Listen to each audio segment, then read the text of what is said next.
అందరికీ వచ్చేసరికి తెలిసిన విషయమే. ఇప్పటికే తెలంగాణ కాలేజెస్ క్లోజ్ చేయడానికైతే ప్రైవేట్ యాజమాన్యాలైతే నిర్ణయించుకున్నాయి. మరి ఇట్లాంటి పరిస్థితుల్లో సో ఏ కాలేజీలు క్లోజ్ అవుతాయని చెప్పేసి ఒక ఛానల్‌లో నేను వీడియో అప్‌లోడ్ చేయడం అయితే జరిగింది. అయితే ఇప్పుడు తెలంగాణ ఇంటర్మీడియేట్ స్టూడెంట్స్ గూడా అడుగుతా ఉన్నారు. తెలంగాణ ఇంటర్మీడియేట్ కాలేజీలు కూడా క్లోజ్ అవుతాయా అని జెప్పేసేసి. సో దాని గురించి అబ్బాయి ముందైతే ఇంతవరకు ఛానల్ సబ్స్క్రైబ్ చేసుకోండి. ఈ వీడియో లైక్ చేయండి, షేర్ చేయండి. తెలుగు ఇంజినీరింగ్ ఎడ్యుకేషన్ టెలిగ్రామ్ ఛానెల్‌లో జాయిన్ అవ్వండి. వీడియోకి ఒక హైప్ ఇవ్వండి. ఇక టాపిక్‌లో వెళ్తే ఏంటంటే ఇక్కడ వచ్చేసరికి తెలంగాణలో ప్రైవేట్ కాలేజెస్ ఉన్నాయి, గవర్నమెంట్ కాలేజెస్ ఉన్నాయి.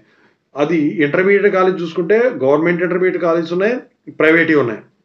అయితే రీయింబర్స్‌మెంట్ ద్వారా నడిచేటువంటి ప్రైవేట్ కాలేజెస్ అన్నీ కూడా క్లోజ్ చేయడానికి వీళ్ళు నిర్ణయించుకున్నారు.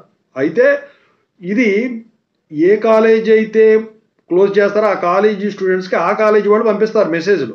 అయితే ఇంటర్మీడియేట్ గవర్నమెంట్ కాలేజీలు ఏవైతే ఉంటాయో అవి క్లోజ్ అవ్వవు. ఒకవేళ ప్రైవేట్ ఇంటర్మీడియేట్ కాలేజీలు గనక రీయింబర్స్‌మెంట్ వచ్చినట్టయితే ఆ సందర్భంలో మాత్రం వాళ్ళ కాలేజీలు క్లోజ్ చేసేదానికి ఛాన్స్ ఉంటుంది తప్ప రీయింబర్స్‌మెంట్ లేని వాటికి నాకు తెలిసైతే క్లోజింగ్ ఉండదు. నాకు తెలిసి ఇంటర్మీడియేట్ కూడా రీయింబర్స్‌మెంట్ ఇస్తే డిప్లొమా లాగా ఇక ఇంటర్మీడియేట్ నడిపేవాళ్ళు కూడా ఉండరు. ప్రభుత్వాలు కూడా నడవవు. నాకు తెలిసి ఇది లేదనుకుంటా. సో ఓన్లీ డిప్లొమా వాళ్ళకే ఉన్నట్టుంది రీయింబర్స్‌మెంట్. సో మీకు రీయింబర్స్‌మెంట్ ఉన్న కాలేజీలు మాత్రమే క్లోజ్ అవుతాయి. అవి కూడా ప్రైవేట్ కాలేజీలు అంతే.